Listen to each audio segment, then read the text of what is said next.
All right, welcome class. This is the first theory that we're going to jump into in depth because I really wanted to cover Chickering's theory of identity development. And keep in mind that many of you, your supervisors, were trained in great detail on this theory, and it really is sort of a key point within student development, even though we have many other theories that will go on and help you to develop understanding in different areas of a student's perspective and as they grow through their college years. Chickering came out with this theory in 1969 and updated it in 1993. The update was with Reisinger, and they looked at some of the vectors, and even now are publishing some current works updating it for this current age, and you'll see those in some of the writings that appear in some of the journals because they are still active. And so Chickering first put forward 7 vectors, and he put these on that they go in sequence, but you don't have to go through one vector before starting another.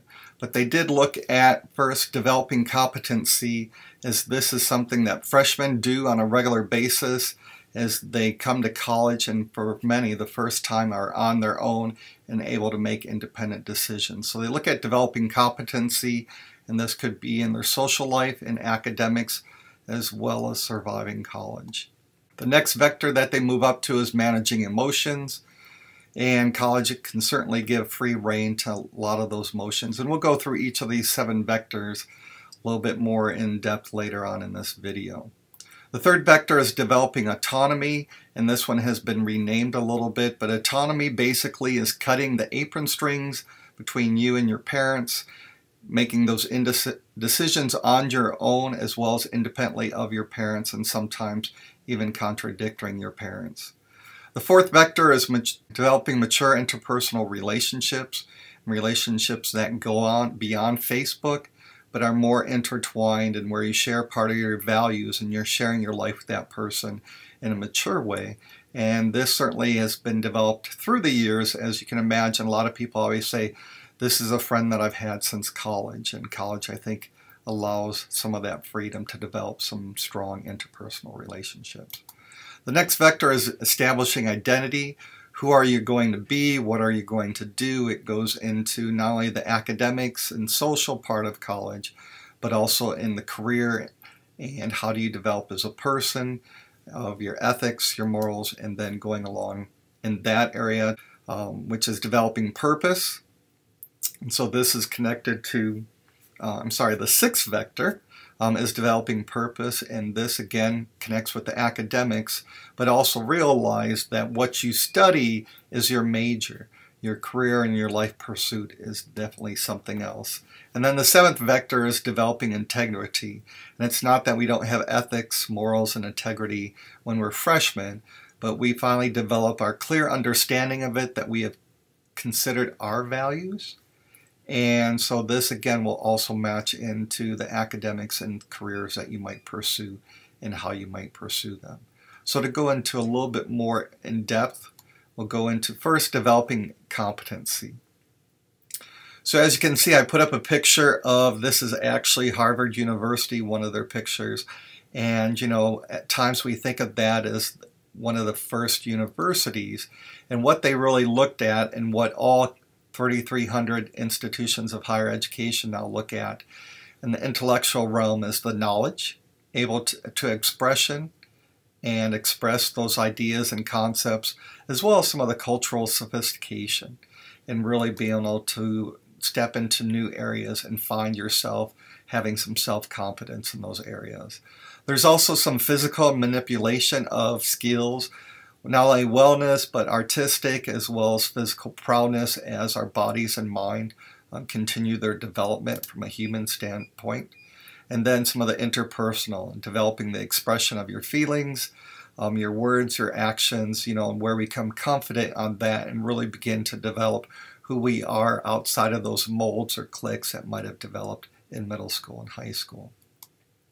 So some of the avenues that we help students do that is certainly Blue and Gold Welcome Week, or the orientation week that you have at many of your institutions. And so we have activities to help give them some of that self-esteem, but also provide the knowledge and skills for them to be successful during their freshman year. And so we provide some of those orientations at most institutions. The graphic display looks at what do students really think of community college, where some of them sort of banter back and forth. How many papers do you write? How often do you visit the library? Do you feel that you study more per week? And each institution is different, but we all try to provide students with a success, and this is the first stepping stone. Managing emotions is a second vector. I sort of picked that drawing because I thought it was pretty good, because sometimes we feel like we are just sort of being squeezed. And the first part of that is recognizing and accepting the emotions. So in a way we could say that we're happy. There's over 100 words expressed in which you can be happy. Just as you could be angry, you could be pissed, you could be furious. And a lot of times we need to teach students some of that vocabulary so they can determine and refine some of their feelings so that they can begin to address those issues. And when we want them to address, we want them to be able to appropriately express their feelings, maintain some control, and also have a level which they can be discussing those feelings. So this updated theory also started dealing with the anxiety, depression, the shame, and anger that we find a lot of our freshmen begin to deal with. And so as we're moving through that, the next one is the autonomy. And so this is sort of like going up those steps, and it's not always going up. Sometimes you might go up one and then come back down. But part of autonomy is, and keep in mind that I'm old, when this theory first was studied, it was developing autonomy. And now it's called freedom from constant reassurance in some of the newer publications, or independence in that area. So this is where you really start developing your own needs and wants, and you're not able to express that. So it might be changing a major from a major that you agreed on with your parents to another one. But also keep in mind there's that interdependency. While a lot of people don't want to do or follow exactly what their parents say, they are still interdependent, and it's willing to acknowledge that. Sometimes people want to cut off their parents, but they still want some of the money. And quite frankly, my family rules was, when you're under the roof, you follow their rules. And so at times, even as an adult, when they wanted me home, I didn't necessarily have a curfew, but I knew if I stayed out later than that, that they might not worry about me not being at home. So there's always some of that interdependence that I'm sure you have experienced when you've gone home or when you've had later discussions with your parents. Maturing interpersonal relationships. Part of it's an intercultural and a cultural sort of point of how we develop our relationships. What do we share with them? How close can we be? We begin to appreciate the differences in individuals, that we don't expect them to be just like us or have opinions like us. But you can see that as students mature from sort of the freshman viewpoint into some of the sophomore and juniors, where they are able to appreciate some of those differences. And keep in mind, this step isn't necessarily through years at college, from freshman to senior, or even years as an adult, because some people might mature through these viewpoints or these vectors in different areas. And then also developing healthy and long-lasting relationships.